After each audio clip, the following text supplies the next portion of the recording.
L'été est arrivé et avec lui, une tonne d'opportunités pour stimuler le développement moteur des enfants en plein air. Franchement, là, on dépense souvent une petite fortune sur Amazon pour des jouets sophistiqués, alors que dehors, il y a la vraie forêt amazonienne, canadienne, française, en tout cas, peu importe où tu es, finalement, la vraie forêt qui regorge de ressources non seulement gratuites, mais aussi variées pour stimuler la motricité des enfants parce que les jouets offrent souvent qu'une seule ou quelques possibilités de mouvement. Et aujourd'hui, j'ai l'immense plaisir d'accueillir Cindy, bon enfant. Cindy est une maman de 3 enfants, une passionnée de plein air et une ergothérapeute avec plus de 20 ans d'expérience en pédiatrie. Elle travaille dans un centre de réadaptation public à Victoriaville et aussi en clinique privée multidisciplinaire, la Luciole, dans la même région. Elle fait des interventions autant à l'intérieur qu'à l'extérieur, en pleine nature. Et comme si ce n'était pas assez, elle poursuit aussi des études à l'Université du Québec à Chicoutimi pour se spécialiser en intervention nature et aventure. Donc, on est entre bonnes mains pour discuter ce sujet-là. Salut Cindy! Allô Josiane! Tu es avec nous pour 2 épisodes. Dans le premier, on va répondre à la question « Pourquoi jouer dehors? » Quels sont les bénéfices et les principes aussi pour mettre en place de la stimulation motrice en plein air. Et dans le prochain, on va explorer ensemble le potentiel des éléments de la nature pour stimuler ou intervenir au niveau du développement moteur. Oui, c'est ça. Je suis là pour discuter de ça avec vous tous. Alors, OK, go! On s'en va bouger pour grandir dehors et pourquoi pas, si c'est une possibilité pour toi, j'ai le goût de te proposer d'écouter cet épisode en prenant une marche à l'extérieur. Alors, va mettre tes souliers et profite du sujet pour bouger toi aussi pendant qu'on jase des bienfaits de la nature sur le développement moteur des enfants, mais pas que, comme tu verras. Bonne écoute! Et juste au cas où ceci est ton premier épisode, Bouger pour grandir est conçu pour stimuler les réflexions et répondre aux questions des professionnels de la santé, de l'éducation et bien sûr des parents qui accompagnent les enfants dans leur développement moteur, mais pas que. Et moi, je m'appelle Josiane Caron-Santa, je suis ergothérapeute québécoise, canadienne, formatrice internationale dans le domaine du développement de l'enfant, autrice du livre « Bouger pour grandir », le petit cousin du podcast et surtout passionnée de faire connaître la facette pédiatrique de mon métier, l'ergothérapie. Sans plus tarder, poursuivons avec l'épisode d'aujourd'hui. Cindy, c'est parti. Rappelle-nous donc en partant les bienfaits de jouer dehors. Absolument, Josiane. En fait, il y a énormément de bienfaits à jouer dehors. Il y a plusieurs études qui se penchent là, de plus en plus dans les dernières années là, sur qu'est-ce que ça apporte à l'être humain d'être dehors et aux enfants également. Donc, il y a des bienfaits sur le plan de la santé physique, Josiane. En fait, dehors, on tend naturellement à bouger, ce qui tend à réduire la sédentarité et bien sûr l'obésité. C'est tellement un besoin, juste à ce niveau-là, d'augmenter le niveau d'activité physique des enfants. Donc, je suis déjà vendue. Continue. OK. C'est bon. À l'extérieur, ça l'aide aussi au renforcement du système immunitaire. Pour vrai? Oui, quand même. On est exposé à plein d'éléments de la nature, que ça soit le pollen ou toucher à différents éléments là, des objets naturels. Puis, c'est un facteur de protection pour l'asthme et les allergies, en fait, ouais. Intuitivement, on penserait le contraire, rester loin de ces éléments-là. En tout cas, de l'herbe à poux, l'herbe à puce, eux autres... Oui, ça, c'est préférable de rester plus loin. Il y a certains éléments de la nature qui c'est préférable de ne pas toucher, en effet. Là, tu me fais penser à l'herbe à puce, mais les champignons aussi, c'est des choses que je recommande de plus regarder avec les yeux. Ouais. Il y a tout un apprentissage de ce côté-là. C'est pas notre sujet, mais clairement, pour booster aussi le système immunitaire, on peut s'exposer à différents éléments de la nature. Oui. Ouais, OK. Continue. Ensuite de ça, jouer dehors, ça permet aussi d'avoir une meilleure santé oculaire. Les optométristes, les ophtalmologistes tendent à avoir une certaine épidémie de myopie avec l'utilisation des écrans. Souvent, on est beaucoup dans une activité de proximité là, au niveau visuel. Fait que quand on est dehors, on a tendance à regarder, s'ajuster un peu davantage au niveau de la vision, là, tu sais, que si on regarde juste un écran qui est à 30 cm de notre nez, en fait. Là. Fait que, tellement, parce qu'on peut regarder l'arbre qui est juste devant nous, puis là, l'oiseau qui est dans le ciel, puis la petite roche à terre qu'on prend dans nos mains. Donc, il y a beaucoup d'ajustements de proche loin, hein? Oui, c'est ça. Wow! Oui, en fait, c'est ça. On va parler de la motricité, mais ça a un impact sur tout au niveau santé physique, santé mentale et tout ça. Là. Puis un dernier point au niveau de la santé physique, j'ai envie de te dire, c'est que ça améliore aussi tout ce qui est l'hygiène de vie. Tu sais, quand on joue dehors, souvent, on dort mieux, tu sais, on est plus reposé, ça nous ouvre l'appétit, fait que ça l'aide au niveau de l'alimentation aussi. Là. Fait que c'est tous des bienfaits liés à la santé physique. Cool, on dort mieux. On dort? C'est bon, oui, en effet. Bon, OK. Oui, puis en plus, Josiane, j'aurais le goût de te dire que là, on a parlé de santé physique, puis on va parler beaucoup de moteur, mais je trouve également que de jouer dehors, ça permet beaucoup aussi de jouer sur la santé mentale, sur le bien-être. Hein? Tu sais, quand on va jouer dehors ou qu'on va prendre une marche dehors, tu sais, ça nous apaise, ça a un rôle quand même sur notre anxiété, sur notre stress, qui souvent, c'est ça, quand on est plus apaisé, il y a moins de défis sur le plan du comportement. Mais il y a comme cette petite magie-là qui s'installe, là, tu sais, que les enfants, on dirait qu'ils initient des activités, puis ils ont vraiment de l'air d'avoir quand même beaucoup de plaisir à travers ça. Puis enfin, jouer dehors, moi, ce que je trouve, c'est quand je regarde les enfants jouer dehors, tu sais, je vois une belle motivation, puis beaucoup d'engagement dans les jeux.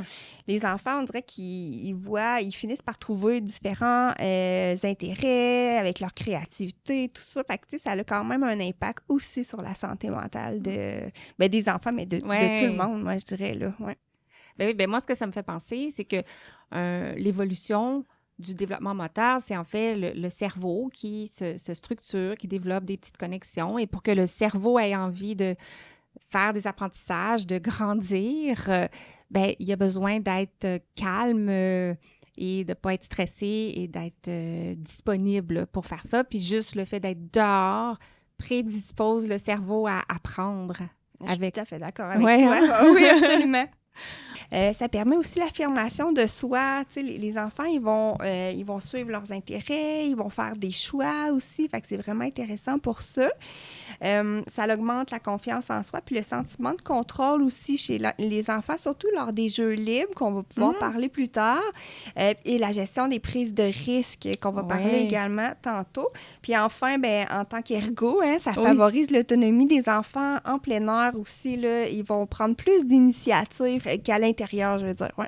Ah, c'est intéressant. J'aurais aimé ça t'entendre sur tous ces points-là, mais on va se ramener à la motricité.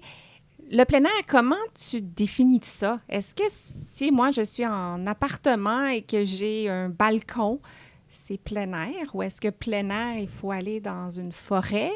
C'est quoi le plein air? Qu'est-ce qui ça prend pour que être plein d'air? Plein d'air. Plein d'air. En fait, tu l'as, je trouve. Moi, plein air, c'est qu'il y a plein d'air. Tu sais, moi, je le vois, en fait, où c'est un endroit où que l'air peut circuler librement. Tu sais, que t'as pas besoin d'aller dans une immense forêt. Tu sais, t'es en contexte de plein air quand tu es dans ta cour extérieure, dans une ruelle, dans un parc. OK. De quartier. Puis c'est sûr qu'il y a tous les environnements naturels comme les boisés, les forêts, les parcs québécois, en tout cas, bref. Mais oui, c'est ça. C'est qu'en fait, tu peux, tant que tu es à l'extérieur, en fait, puis des fois, dans notre cours, on voit pas toutes les opportunités nature qu'il y a. Ouais. Puis quand on se met à prendre le temps d'observer, là, on peut voir tout le potentiel nature, puis qu'on a plus soif d'en amener encore plus, on peut se permettre une petite balade en forêt pour aller recueillir des choses, des éléments de la nature, puis l'apporter dans notre cours, là. Ouais. T'as tellement raison, parce qu'en préparation de l'épisode, je faisais du jardinage dans ma cour et j'ai vu le tuyau d'arrosage par terre et je me suis dit, Hey, je peux sauter par-dessus, je peux croiser mes pieds, je croise la ligne médiane, plein de stimulation. Mais c'est juste parce que mes yeux cherchaient, dans le fond, des éléments qui pourraient être stimulants. Fait que c'est comme tu dis, juste d'avoir l'intention d'utiliser les éléments de la nature pour créer des contextes va nous permettre de les voir. Absolument, absolument. Ouais. Puis, il y a plein d'opportunités naturelles, hein, tu sais, dans les environnements extérieurs. Je te donne un exemple, tu sais, il peut y avoir des dénivelés, les terrains sont pas plats comme les sols à l'intérieur. Il peut y avoir des obstacles naturels, une racine d'arbre, un tronc qui a tombé, un long gazon qui n'a pas été coupé. Ensuite de ça, il peut y avoir des roches.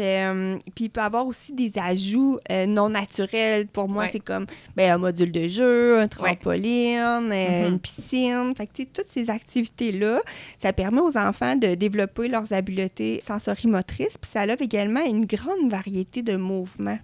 Ben oui. D'où le côté intéressant de travailler le sensorimoteur à l'extérieur. Oui, absolument. Puis au niveau cognitif, y a-t-il des bénéfices particuliers? Oui, vraiment. Moi, je trouve, en fait, tout le côté créativité, là, on pourra en parler dans les activités, mais je trouve que ça l'amène, ça stimule ça, c'est chez les enfants et les adultes quand même. Oui. Toutes les connaissances liées au monde vivant et non vivant, ça, c'est vraiment chouette. Et les enfants adorent moi j'appelle ça le micro, là, tout ce qui est insectes, tout ce qui est, c'est ça, chercher, regarder les oiseaux. Fait qu'il y a beaucoup, beaucoup de choses à apprendre là, au niveau cognitif, au niveau langagier aussi, là, quand on est à l'extérieur. Puis enfin, moi, je trouve que les enfants sont confrontés à certains défis, à certains problèmes. Hein, fait qu'il faut qu'ils apprennent à résoudre ces problèmes-là, puis qu'ils travaillent leur fonction exécutive. Exemple, de porter attention au bruit de la faune. Là, si j'entends un oiseau, je vais porter une attention à ce que j'ai entendu. Au niveau attentionnel, ça peut être vraiment intéressant. Puis aussi, planifier un jeu et le matériel nécessaire. Hein? On n'a pas nécessairement tout placé à la bonne place dans notre cours pour trouver ça. Puis des fois, il faut être créatif pour trouver les objets qu'on n'a pas sous la main. Là. C'est comme tu disais, c'est naturel chez l'enfant de faire ça à l'extérieur. C'est-tu un peu comme, tu sais, l'être humain, on est des animaux à la base, donc on se retrouve dans la nature, on a nos instincts de survie et de fonctionnement étant à l'extérieur. Hein? Bien, j'ai envie de te dire oui. Je sais pas, j'ai pas lu de recherche scientifique, mais quand même, on a un bagage. Là, tu sais. En Amérique du Nord, on est tout encabanés, on a tous les écrans de nos espaces naturels, finalement. Oui, exactement. Est-ce que si on veut faire du développement moteur en plein air, il y a comme des principes sur lesquels on peut se poser pour créer ou repérer des contextes stimulants? Bien oui, en fait, j'ai envie de te parler là, de 4 principes qui sont importants pour moi, en fait. De faire des interventions en plein air ou faire de l'éducation en nature. C'est comme une nouvelle façon de voir les choses. Hein? Je dirais que c'est plus une philosophie. On voit un peu les choses autrement. En fait, le premier principe, c'est par rapport au temps. Tu sais, le temps qui passe, là, mais aussi les conditions météo. Fait qu'au niveau du temps qui passe, plus tu joues dehors souvent, que tu vas régulièrement aux mêmes endroits, puis que tu y joues longtemps, plus c'est favorable pour l'enfant de débuter un jeu, puis de complexifier ce jeu-là, puis faire différents apprentissages. Fait que, tu sais, des fois, quand on a juste un 15 minutes pour aller dehors, c'est bien, mais, tu sais, d'y aller vraiment souvent, longtemps, c'est vraiment intéressant, là. Les enfants, ils développent vraiment une aisance, là, d'être dans cet environnement-là, en fait. Mais ce que tu veux dire, c'est plus on reste longtemps dehors, dans une même instance, plus le jeu risque de se complexifié par l'enfant. Oui, c'est ça, en fait. Puis, je trouve aussi, c'est que pour certains enfants, d'aller jouer dehors, c'est moins naturel. Tu sais, ils sont moins habitués. Hein, fait qu'ils ont comme besoin d'un temps. Moi, j'adore l'idée de l'ennui. Je ne sais pas qu'est-ce que toi, tu en penses, mais l'enfant a souvent besoin de s'ennuyer pour que ça le pousse à se mettre en action puis à prendre des initiatives. Puis souvent, tu sais, ça peut être long. Hein? L'enfant peut avoir besoin de 20, 30, même 30, 40 minutes avant d'initier un jeu. Fait que, tu sais, si c'est long d'initier un jeu puis que tu veux que l'enfant en profite, Ben c'est ça, de rester longtemps dehors, ça peut devenir Fait que intéressant. c'est comme s'il y a des étapes où il sort à l'extérieur et là, il est dépourvu de stimulation immédiate, comme sur un écran. Et là, il passe en mode ennui. Il n'y a rien à faire. Et le temps qui passe va l'amener à vivre cette émotion-là et à en ressortir engagé à développer une activité pour lui-même avec l'extérieur. Oui, c'est ça. Dans un contexte où on va privilégier les jeux libres, Ouais. exemple, ou qu'on va être moins en activité structurée, en effet, d'avoir le temps. Ça permet vraiment à l'enfant d'initier puis de complexifier. Puis j'ai envie de dire aussi, c'est que quand tu y vas souvent, ben ça te prend de moins en moins de temps pour initier des activités souvent. Puis même, des fois, il y a des enfants qui ont hâte d'y retourner parce qu'ils étaient en jeu. Ouais. Puis là, ben, il fallait pour X, Y raison revenir à l'intérieur. Puis là, ils ont hâte de retourner dehors pour poursuivre leur jeu. Fait que c'est une des clés, moi, je trouve. Ouais. Y avait-tu un autre principe? Bien, en fait, j'avais pas terminé le principe du temps. Vas-y. Dans le temps, il y a la condition météo aussi, là, que moi, j'aime beaucoup considérer. En fait, je trouve que toutes les conditions météorologiques offre vraiment des opportunités, hein, que ça soit le soleil, que ça soit la pluie, tu sais, c'est vraiment agréable de jouer dehors, là, quand il y a une pluie qui tombe, tu sais, pas un orage. Qu'il n'y a pas trop d'éclairs qui nous tombent dessus. Ça peut être vraiment intéressant, puis les enfants, au début, ils sont pas sûrs, tu sais, de jouer sous la pluie, mais, tu sais, je vois qu'ils aiment vraiment ça. Souvent, là... avec l'habitude, il va mouiller puis ils vont vouloir quand même aller jouer dehors. Là.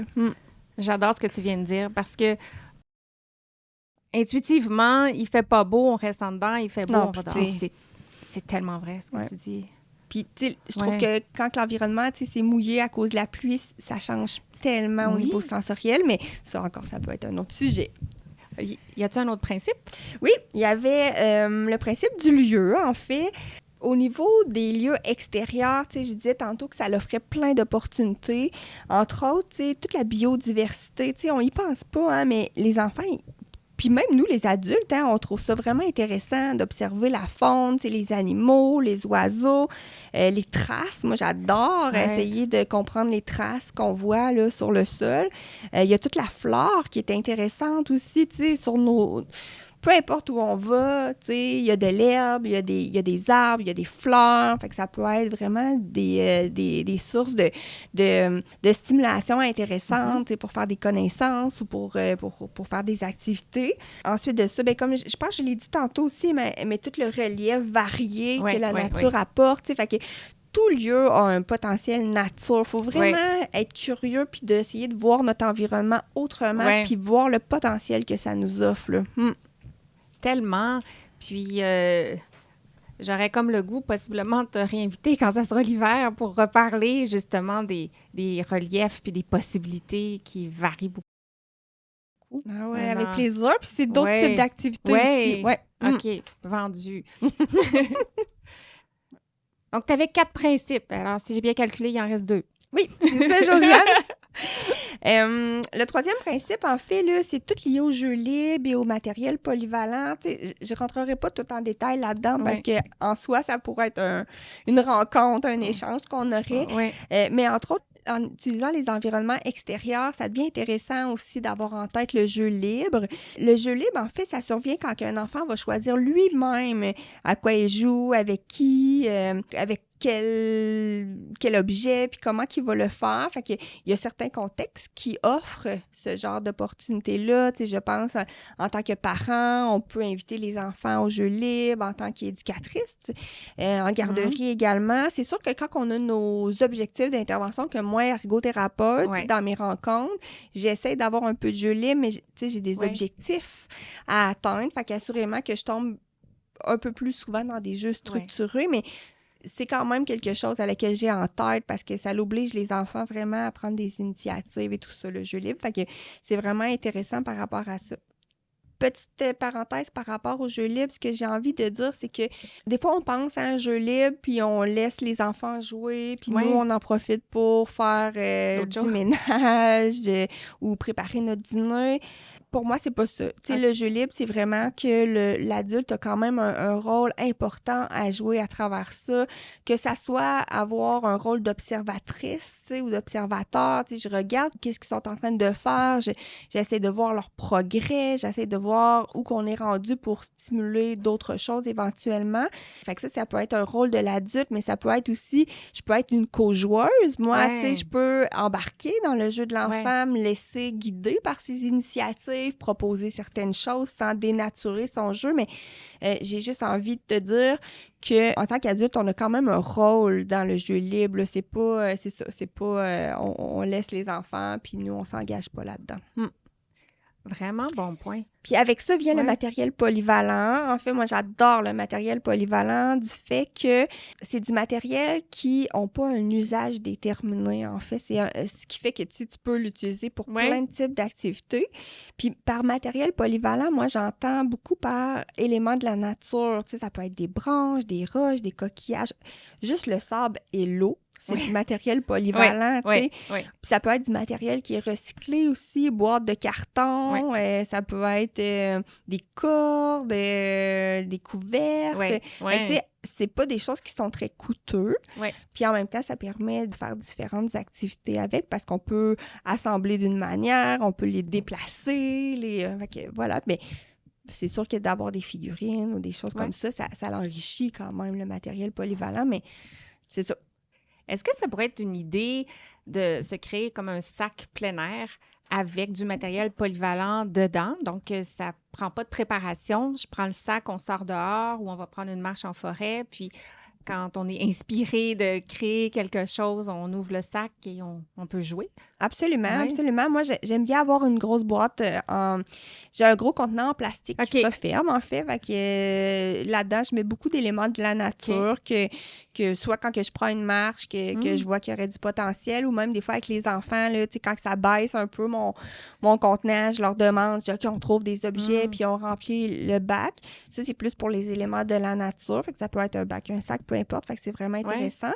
Puis sinon, pour le matériel recyclé, ben tu sais, c'est de fouiller dans notre recyclage, là. Puis souvent, les enfants, là, des fois, ils ont un peu plus de créativité que nous, adultes, pour essayer d'utiliser certaines choses. Fait que, c'est ça, tu sais, quand on reçoit des paquets, on peut garder les boîtes, puis les mettre à disposition pendant un certain temps.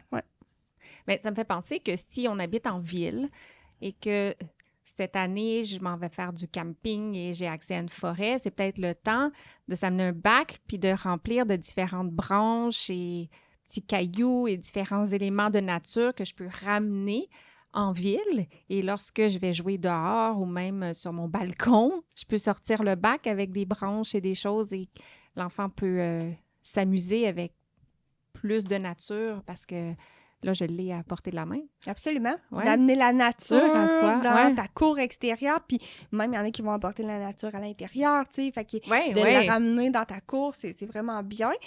Des fois, les enfants qui sont pas habitués à ce type de matériel-là, qui sont plus habitués aux jeux commerciaux, au plastique, ils ont besoin d'un petit coup de pouce, pour se donner une idée de jeu, là. Tu sais, exemple, si j'aime beaucoup les voitures, ben je peux les avoir, mais je pourrais utiliser les branches pour faire des chemins, je pourrais utiliser pour faire un pont, mais tu sais, des fois, les enfants, ils voient pas nécessairement ça au départ. Fait qu'avec un peu l'aide de l'adulte, la créativité, ça leur permet de développer quelque chose. Puis un des rôles que j'avais oublié de dire, c'est de l'adulte, c'est être metteur en scène. Tu sais, si moi, exemple, j'ai envie, je sais pas, je trouve quelque chose qui ressemble à un nid d'oiseau, ça m'inspire, je pourrais comme mettre le nid d'oiseau sur la table de pique-nique de ma cour, puis amener les enfants, tu sais, vers cette trouvaille-là, puis faire comme, oh, qu'est-ce qu'on fait avec ça, tu sais, puis là, partir un jeu à travers ça.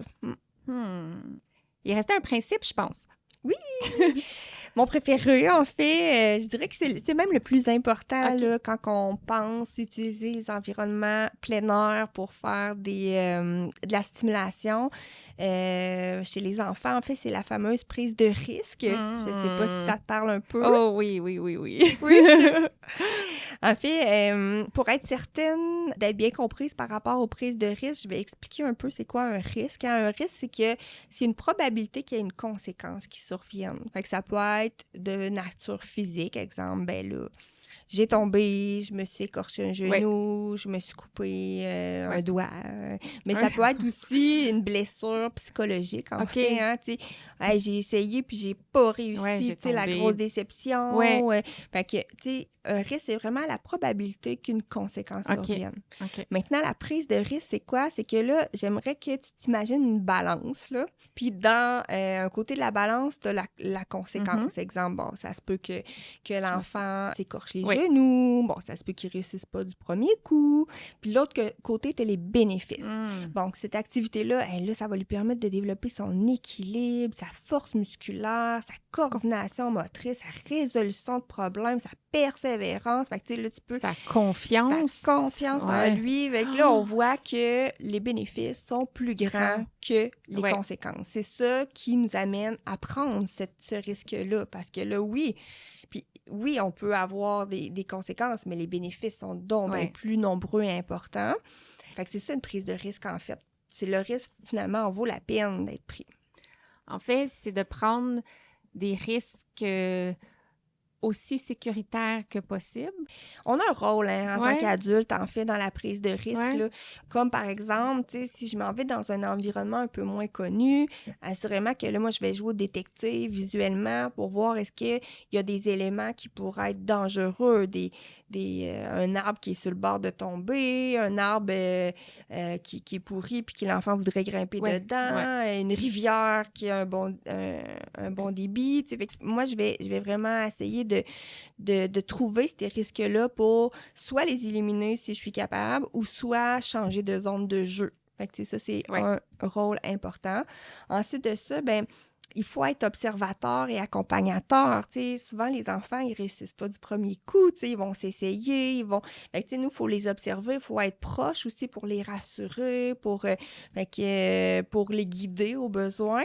Mais j'ai envie de te dire que la petite phrase que je me répète souvent, c'est « On aide autant que nécessaire, mais aussi peu que possible ». Ah, j'aime ça. Parce qu'en fait, nous, adultes, on est beaucoup sur des automatismes. Hein, Là, je te donne un exemple concret. Si l'enfant a envie de grimper sur un arbre, puis que toi, tu y arrives pas, puis que tu le lèves dans l'arbre, sur la première branche, là, il n'a pas appris à monter, assurément qu'il n'aura pas appris à redescendre. Fait que là, tu l'as beaucoup trop aidé, il n'a pas fait d'apprentissage nécessairement. Même chose si tu prends son pied puis tu le mets sur la bonne branche. Tu es mieux d'y aller par question. C'est comment tu pourrais, où tu pourrais mettre ton pied, ou Coco, tu n'y arrives pas pour le moment parce que là, la branche est trop haute. Viens, on va essayer d'autres choses. Mais tu vas finir par réussir à le faire éventuellement. C'est ça, en tant qu'adulte, souvent, on a tendance à beaucoup trop faire. Puis, je parle pour moi aussi. Souvent, je suis comme quelle opportunité que j'ai manquée, là. Je suis allée trop vite. C'est vraiment d'apprendre, c'est ça, à faire confiance aux habiletés des enfants, puis à se dire que c'est pas grave si ça fonctionne pas là maintenant, ça va fonctionner éventuellement. C'est naturel, ce désir-là de vouloir protéger nos enfants. Oui, c'est ça. Un autre rôle important aussi, c'est que s'il arrive une situation dans laquelle on pense que c'est risqué, là, c'est de prendre une pause, de prendre une pause avec les enfants puis d'en discuter, mais encourager les enfants à faire partie de cette réflexion-là, cette décision-là. OK, moi, je trouve que cette butte-là est vraiment très à pic, là. Tu as envie de rouler dedans. OK, comment qu'on pourrait, mettons, la glisser autrement? Ou en tout cas, bref, on est ensemble, on fait partie d'une équipe avec les enfants pour trouver des solutions. Puis, c'est ça, en même temps, eux autres, ça leur permet de travailler plein d'autres choses, là. Vraiment. Enfin, moi, je te dirais que tout dépendant où tu t'en vas, peut-être pas ta cour arrière, mais si tu décides d'aller dans un parc de proximité ou une forêt de proximité aussi, avoir une trousse de premiers soins puis un certain plan d'urgence, c'est intéressant. Fait que, tu sais, prends le temps de remplir ta petite trousse puis de l'apporter puis de te dire, OK, s'il arrive quelque chose, qu'est-ce que je fais, là? J'ai-tu mon téléphone? Je peux t'appeler quelqu'un?